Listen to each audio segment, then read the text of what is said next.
Third, kids should come to the table for family meals. It's underestimated. People think it's not that big of a deal. I know you're busy. I know they have sports. I don't care if it's breakfast. I don't care if you schedule brunch. You have the power to tell your children to eat with you before they go out Friday night or Saturday night. You have the power to make those rules, to make them sit with you.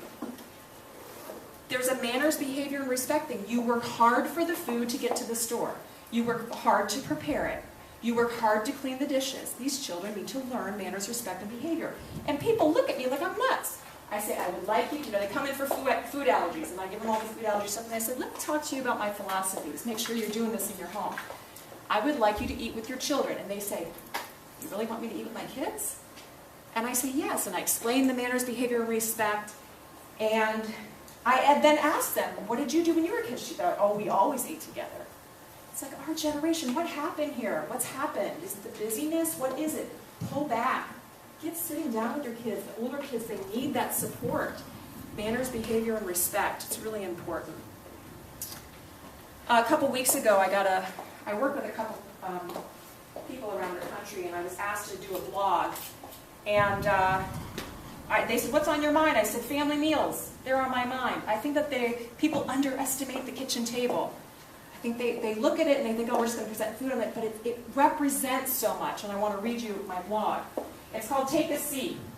Mealtime behavior and manners is probably something you hope your child develops. But let's face it, on the big list of what you want for your child, health, happiness, and a college education certainly beat good manners at the table. What if we considered moving the importance of mealtime behavior and manners up the list? Because I'm beginning to believe that the health, happiness, and college education you want for your child starts at the kitchen table. Here's how it works. Number 1, watch your snacks. If dinner is at 6:30 p.m., and you gave a few handfuls of cheesy, crispy kitty cat crackers at 5 p.m. to quote-unquote hold them off, you're in for it. They're not going to eat, and those cheesy, crispy kitty crackers just displaced your dinner. Spread out your meals and snacks by at least 2 to 3 hours. Write that down. So the kids come to the table hungry and do a decent job eating the nutritious food you prepared. Number 2, sit together. Make sure that everyone at the table is seated together at the table.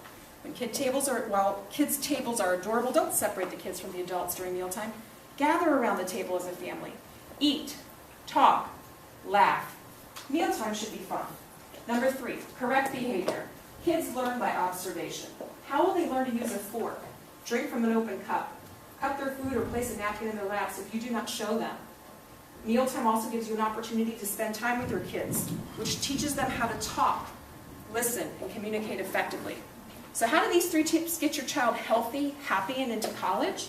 If your child is coming to the table hungry because you spread the snacking out, the probability goes way up that he or she will actually eat the nutritious food you took time to prepare.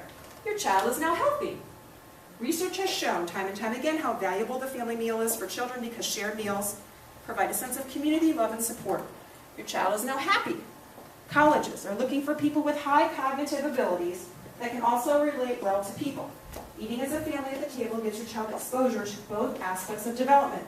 Your child is going to college. Pull up a chair to the kitchen table and have your child take a seat. The meals you provide are so much more than just calories.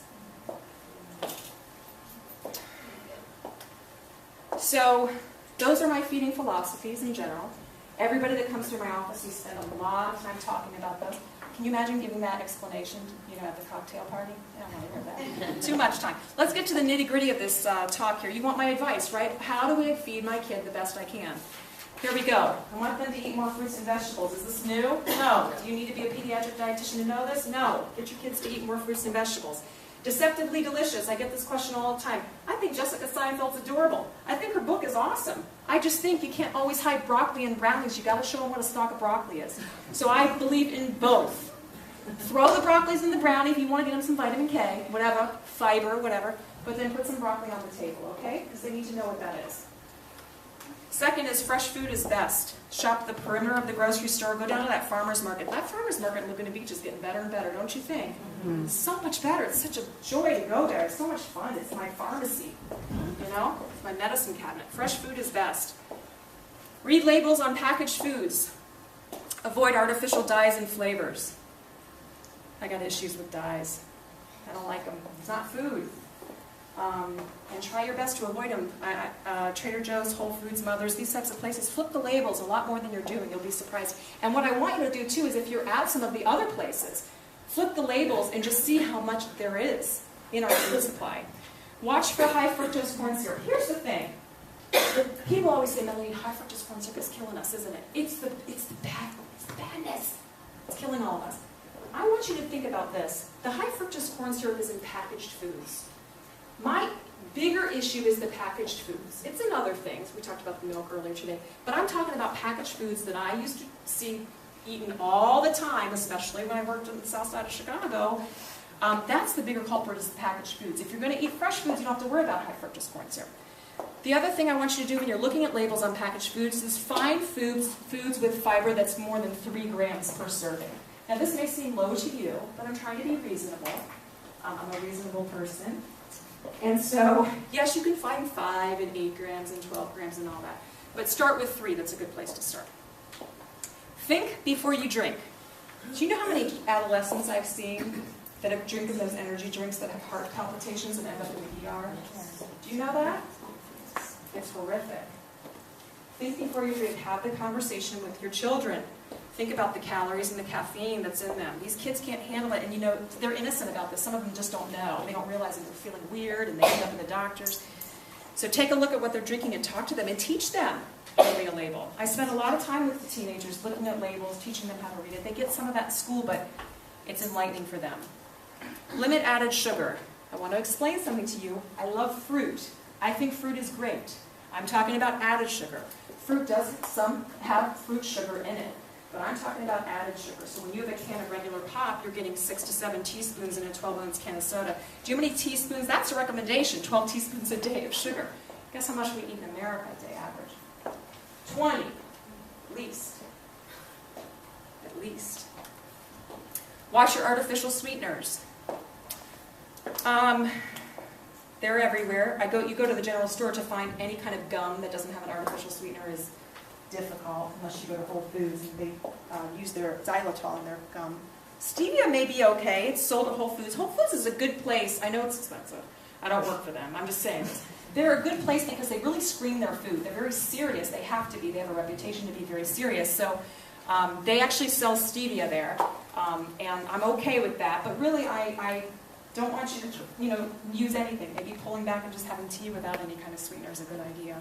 So be careful. Sucralose, aspartame, these things. I've had clients come in with headaches, complaining. There's crazy stuff all over the internet that will scare you. And just be careful about the sweeteners with your kids. Careful with supplements. How many of you get supplements to your children? Really, that's it? Wow, I misread you. I thought I was going to have a ton. Maybe it's just my clients that come in the office. I don't know. I want you to be careful. I want you to think about this. If they're eating bars, and they're eating, some kind of fortified drink, and then you're giving them a supplement, and you're giving them a multivitamin, and you're giving them vitamin D, that multivitamin has some vitamin D in it, so you have to think about kind of the grouping of all that together. Are you saying supplements like a vitamin? Yeah, supplements like a vitamin. Yeah. A vitamin supplement. Okay, right. So that's kind of the basic nutrition advice I give. Just a general, everybody's going to have different things. All of you, this is just general advice. All of you have your own issues that this may divert from a bit, but that's generally. So, do you remember this? Oh, my intern, Megan is my intern in the back, and this was dizzying. We were so dizzy from this for so many years in the corner on the right, that black area. I mean, who really knows how to eat from that? It's so confusing. And then they try to make it nice by adding some activity. I was so confused. I didn't know what was going on. I'm telling you, this is so much better. My 4-year-old can figure this out. This is the way to eat. Fruits and vegetables should be half the plate. Look, we're all on the same page today. It's so nice. My plate, that's the way to go. I have issues with this still. We can talk about them privately. But I think this is a great way to go. So be happy with this for now. They did a good job with that. So we're going to move into this first topic of sports nutrition. How many of us have athletes? Yeah. This is an active town. I like it. So we're going to get you some advice here. I have kids from the ages, just like what you are, I think from 5 to 18, right? Coming into my office, and Cindy and I decided sports nutrition would be a wonderful topic to discuss today. Breakfast, hydration, and pre- and post-competition are the biggies. That's what everybody wants to know. What do I feed them for breakfast? Well, I say breakfast should be for all kids. And so we have to try to find a way to get breakfast in for all kids. And when I say a mixed fuel source for meals and snacks, CHO is fancy for carbohydrate with dietitians, protein and fat. Every meal and snack you give your children, try. I don't want to make you feel inadequate if you have to throw the crackers at them one time, but really try to get a source of protein, carbohydrate, and fat in every meal and snack. It will sustain them, it will make them feel better. It will help them to make it to the next meal or snack. So giving a handful of crackers, I'm not such a big fan of, but look at this, peanut butter and banana, whole wheat tortilla and beans, yogurt and fruit. You can open up some canned beans. It's okay. Roll it in a tortilla, send them on their way. I'm fine with that. That's great, but it's a mixed fuel source. Okay, that's what I want to do. Here's what I hear all the time, especially teenagers, right?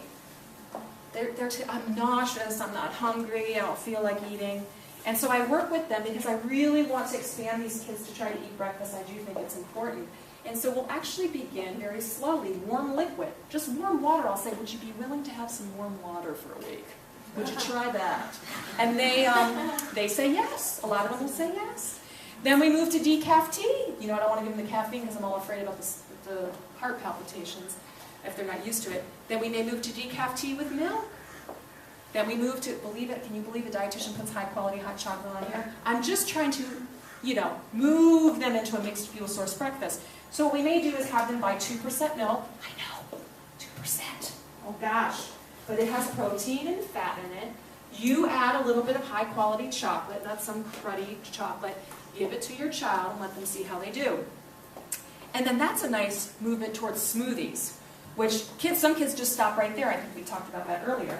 You can throw vegetables and fruits and all this wonderful stuff to make your smoothies. I have friends that do that all the time. That's how they get their kids' nutrition in. And then they can eventually move to food. So this is the ease if you have that nauseous kind of kid in the morning. Moving towards sports nutrition and hydration.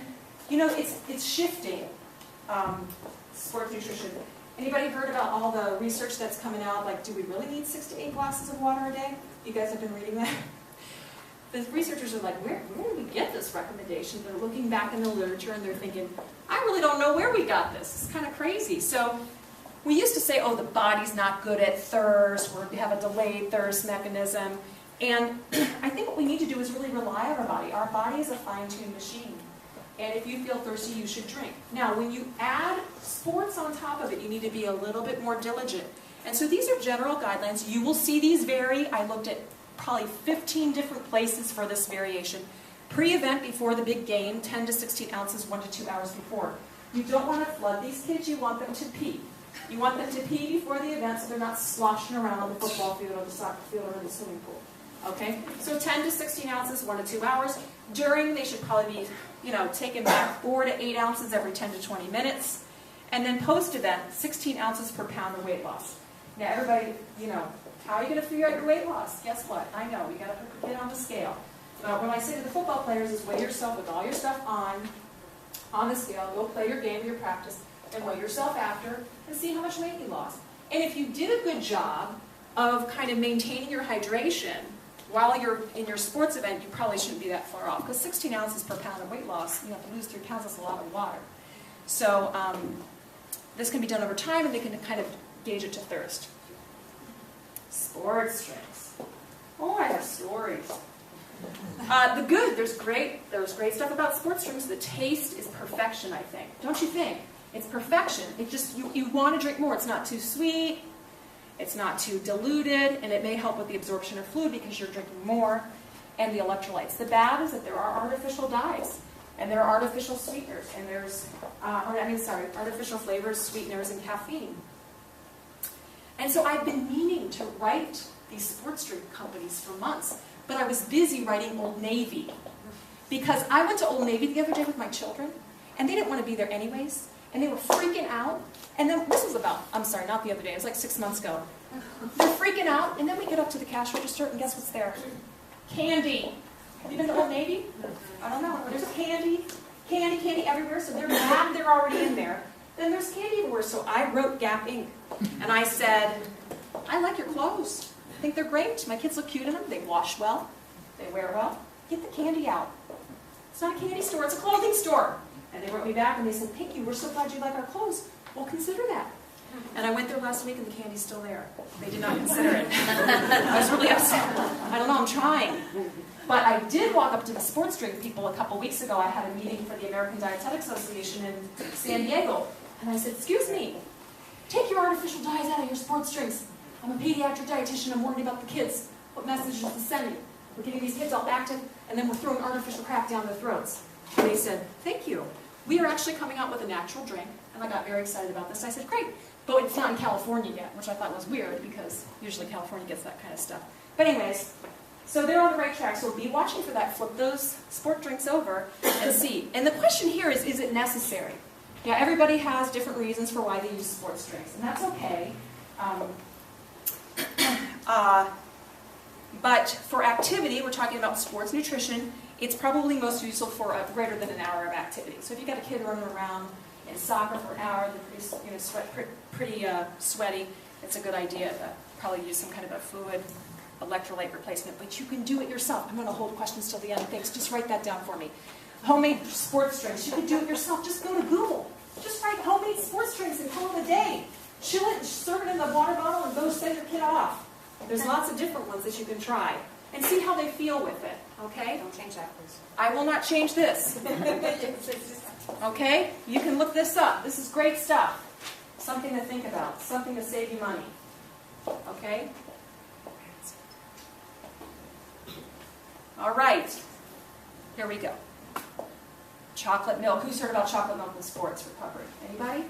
It's kind of the new thing. And it makes sense to me. Something to think about here. It's not just for little kids. For intense activity greater than an hour, the minerals, the calcium, the phosphorus may actually help with electrolyte balance and the muscle repair. You have muscle breakdown when you do your sports, and that muscle repair may help. Again, a high-quality chocolate. I don't want you to go get like ding-ding chocolate drink for your kid. I'd like you to make it.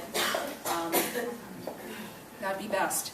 Pre- and post-competition, mixed fuel source always. 2 to 3 hours before. Make sure there's water, make sure there's a carbohydrate, protein, and fat. Some good examples, let me give you 2.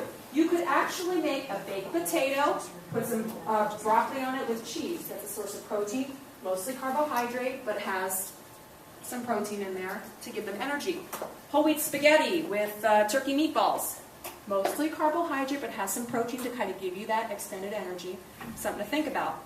Before 2 hours. After the competition, you want to make sure that they eat before 2 hours. And a mixed fuel source as well. So you have to talk to your kids about this stuff. I think it varies. I think what's going to happen in nutrition is there's going to be a lot of customization. I think what works for Cindy may be something that is different for me. She may be able to tolerate certain types of foods, I may not. And I think that's where my profession is going. And so what I ask you to do is ask your kids how that was. Hey, we're going to try, we heard this dietitian, we're going to try this. Tell me how you feel. Did you feel like you had energy? Did it feel good? If the kids find a certain meal that they like pre- or post-competition, start doing it. Okay? All right, body image. So, I got a lot of community concern about my coverage of this. And I'm happy to do this for you. I want to tell you something before I start. I'm not trying to make you feel badly. I'm not trying to make you mad at me. What I want you to do is have an open heart and an open mind when I'm telling you these things and think about what's going on in your home for your children. Okay? Being hungry and being full is a natural course of what we deal with every day. And so what happens is what we're doing as parents is has a lot of influence on what happens with our children. And so we need to think about a lot. You need 3 meals a day. Children are going to be doing this. All of us need at least 3 meals a day. If you don't want a snack, that's fine with me. I've never said you had to snack. But you need at least 3 meals a day. They should be varied, and they should be delicious. Should be high quality. And so we need to teach our children how to cue in on that. And respect that about our bodies and ourselves, that we need to do that. When people come to see me, I have them fill out a very lengthy questionnaire. And one of the questions I ask is, do you or any of your family members have a history of anorexia, bulimia, or binge eating disorder? And the people that check yes come into my office, and they cry and they say, please help me so that my daughter or son, but mostly daughter, does not have to go through what I've been through. It has been hell. Please help me. And sometimes I refer them to actual eating disorder specialist. But the interesting thing is that the feeding philosophies that I teach really mesh very well with treatment for eating disorders. And so it's very important to understand where the mother or the father is coming from when I treat families. And getting that information is very important. So I want you to ask yourself, what are you reading in your homes? What kind of magazines are lying around? There are a lot of kind of rag magazines, people, I don't want to offend anybody, you know, I don't want to say anything, but maybe you work for them, I don't know. But it affects the kids, because if it's around them a lot, it's a problem. The home should be a safe haven, okay? What are you saying? Are you calling your boobs small? Are you calling your arms flabby? Are you calling your butt big? Are you calling your thighs thunderous? Because if you are, they're listening. And you may think they're not listening, but they are, and they're processing it. Very young children even. What are you eating? When you go out to meals, are you eating a salad when everybody's eating burritos at the Mexican restaurant? I'm fine with salad. Have a salad once in a while, but not all the time. I want them to see you eat the same thing that they are eating. People crack up, you know, they say, when I'm trying to break the picky eaters, one of the things I do is I say, shake it up. Like, let's say they were just making chicken nuggets and french fries for the kid and they were making all these beautiful meals. I say, make everybody eat chicken nuggets.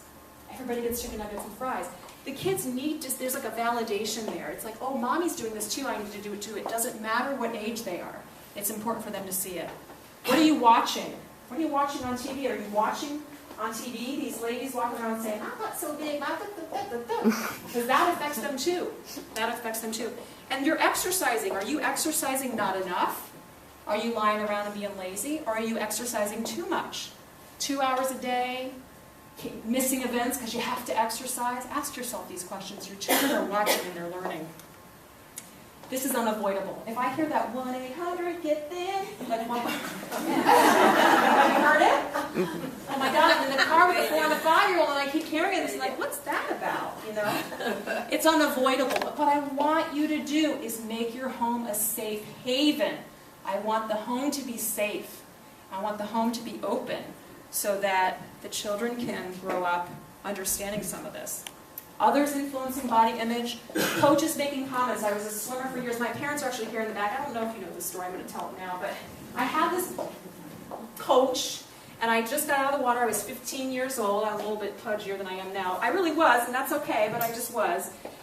And I get out, and I swam fast. My time was great. And he looked at me and goes, God, Mel, that was fast, but you'd be so much quicker if you dropped 20 pounds. And he was obese. And look at me, 39 years old, and I still remember. I mean, it's really upsetting. And he said, drop 20 pounds, like it's just, there goes the 20 pounds. Come on. And it was really upsetting, and I really don't know where he is, but it was not the right thing to say. And I know all of us have experienced that. And hopefully, I hope that we have more of an open and understanding society now about coaches, but I know they still make the comments. Friends, so you could be doing everything right at home, right? And then the friend who's got the crazy parents or whatever it is has these crazy ideas about food, and then it influences your kid. And then teachers, I have to say, I heard this the other day, and I've heard it more than once. Kids bringing their lunches to school, sorry, but some of these kids bringing their lunches to school, and teachers making comments about their lunches. Teachers saying, oh, you shouldn't be eating that, it's a cookie. Now, what right does that teacher have to make comments to a child's lunch? If somebody has a problem, do it adult to adult. Don't do it to the kid. They're trying to process, they're trying to learn. I think it's really important. Keep an open mind about this. We need to talk about this stuff in our community. Parents are very powerful. Protect your kid, take care of yourself. There's 8 ways to support a healthy body image. How am I doing on time, Cindy? Okay. The first thing that I want you to do with your children is value their talent, accomplishment, and values. Don't focus on appearance so much. Certainly tell them they look nice if they're going to the prom. I don't want you to walk up and they're in the beautiful prom dress. Oh, honey, you did so good on your math. That's what I this test. You don't have to take it to that extreme. But you don't know how, oh, those pants look great on you. You don't have to say that all the time. I want you to think about other things you can focus on. Teach to view the media with a critical eye and limit television. I think we all need an in-service on Photoshop.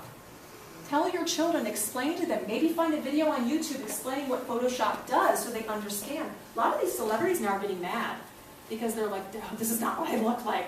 I'm not flawless, and then somebody sees them in real life and says, oh, she's kind of wrinkly or whatever. So it hurts them too. It's hurting them on the other side. Emphasize different body shapes. No one is ideal. We have genetics. We have physical activity. Everything is different. No one is ideal. And so explain that to them. Weight gain at puberty is normal. If your kids are a little bit younger, they haven't hit puberty yet, explain to them. You know what? If if your pants are changing or you need to get a different shirt, just let me know. We'll get something really nice for you. Explain to them what happens, that that's normal, that you went through it, that your spouse went through it, and that it's okay, this happens. Listen to what kids say about their bodies. I gave a sports nutrition lecture in a suburb that will remain unnamed, and 4 of the little girls, they were like 14, came up to me and said, Melanie, can you do something about my thighs, please? And I was like, no, because you are 5'3", 115, and that is the ideal body weight, so get a hold of yourself. You're fine. And they had a lot of exposure to media, and they weren't having a lot of guidance. And it just made me very sad when I left there. Promote activity is fun, not just to work off chocolate cake. Don't label foods. Moderation is the key, and become a role model yourself. So this is kind of directed towards parents that maybe are having some problems. This is one slide, but it's kind of something to think about. Eat what you love with balance, variety, and moderation. If you will like flourless chocolate cake, please have it and invite me over. I mean, that's great. You should enjoy that, and you should savor every bite. Slow down, eat mindfully. Value quality over quantity. Small changes are better than drastic overhauls. So if you were the other way and you eat like crap, just make some small changes. Maybe pull away from some processed foods. Use nutrition as a tool, not a weapon. Stop talking negatively about your body. No more miracle diets. Kids learn restriction is better than moderation. Exercise for health, not to earn the right to bad food. Keep lines of communication open and get help if you need it. And that's what we have to think about with our kids.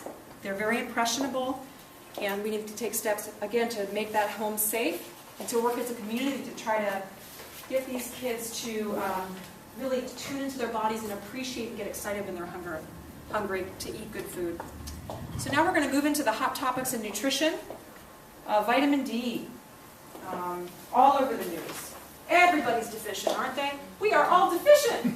What are we going to do? We better pull out the supplements. Woo! Let's get them.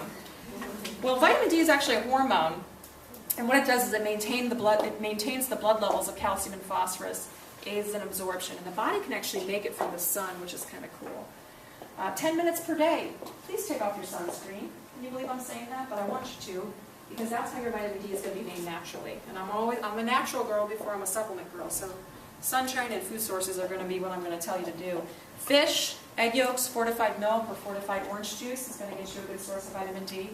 And I'm going to show you the requirements for vitamin D, 600 IUs for ages 1 through 70. And I'm also showing you the upper intake levels. These upper intake levels are considered safe, but 2501 IUs may be too much, so you need to be careful. What's happening is there's a range, right? There's blood, when you get your blood drawn, you look at the ranges. And there's ranges that people need to meet, and what's happening is we all seem to be falling short, but the ranges may be done. So the ranges may be wrong. So what we have to do is try to take a look at what's going on. Too high vitamin D is showing some problems, and we've seen this in the past with vitamin E, beta carotene, and folic acid, except in pregnancy. Vitamin E was thought to be, this is it. This is gonna solve cardiovascular disease, and what it gave us was some prostate cancer, and we don't want that, and we have to be careful with vitamin D. Omega-3 fatty acids. The omega-3 fatty acids are not a single nutrient, but a collection found in certain types of foods. What they do is they have a role in health of cells in the body. They boost chemicals that may control inflammation, and omega-3s have been studied in everything lately. I have a lot of kids that come to the office with ADD and ADHD who are on omegas that do great. Actually seems to help them, and I have other kids, doesn't touch them, doesn't do anything to them. I think it's customized. I think that's what we're going to start to learn. How do we get them? Fish is a big one today. Eggs, certain spreads, ground flax seeds, oils, dried beans, and again, supplements. So seeing if you can kind of put some of that stuff into your kids' diets or ask them to eat them is maybe helpful for them, reducing inflammation. How much do they need? There's no RDA. Eating fish twice a week will give you these amounts listed. And also grass-fed animals. These animals that are eating corn are not going to be getting the omega-3s as much as the grass-fed animals. So if you can find grass-fed beef, that's a good way to go if your kids aren't going to eat fish. And then finally, I just want to touch on this very quickly because it's going to be bigger. And it's something that I want you to be aware of, just like how we have to kind of learn about food allergies. Gluten. Gluten is the protein in wheat, barley, rye, medicines, lip balms, vitamins, and many prepared foods. And most often, people follow a gluten-free diet when they are diagnosed with something called celiac disease. It's an autoimmune disease. What happens is when gluten hits the small intestine, it flattens this villi in the small intestine and doesn't allow for absorption. It manifests itself in a lot of ways. When I was in school, it was just gastrointestinal upset, diarrhea, bubbling, this kind of stuff. Now it's anemia, rashes, this kind of stuff. The reason I'm presenting this is because I've had kids come to the office where I teach them a high-calorie, high-protein diet, and they still are not gaining. So I said, go get them tested for celiac, and they are celiac positive. The minute they eliminate gluten, their life changes. They feel better. And I think we're still trying to figure out who has this. So if something's going on with you even, not just your kid, but with you, go get that blood test for celiac disease and see. There's some people that are not diagnosed with celiac that follow a gluten-free diet for various reasons, and we can talk about that at another lecture, but this is the big one. So my take-home messages today for you, kind of flying through those last three things, I want you to take home the fact that we want more family meals. I want you to make sure that you give a carbohydrate, protein, and fat at every meal and snack to the best of your ability. Make sure you hydrate those kids. Help them build better body images with some of the information that I gave you. There's some information on your handouts too. Please get some unscreened sun. Fish, nuts, and oil should be added to your diet. If you need supplementation or you think you do, make sure that it's smart. Make sure there's been an evaluation of the diet. Understand the gluten-free because there may be somebody near you or related to you that may have to follow that. And I just want everybody to be respectful because I've heard a lot of people questioning about food allergies. Really? That kid's going to stop breathing if he eats some peanuts? Really? So I just want people to be aware of gluten-free because it is very real. Take a look at your handout. My contact information is on there. I'd love for you to follow me. If you have questions, join me on Twitter and Facebook. It's fun. I get to ask a lot of, present a lot of things. People ask me stuff from all over the country, and so I'd love to have you. And I just want to thank you for having me. I know this is a very important spot, and I have loved talking to you. You're a delightful audience. You've been smiling at me, so I'm hoping that I connected with you in some way today. Thanks.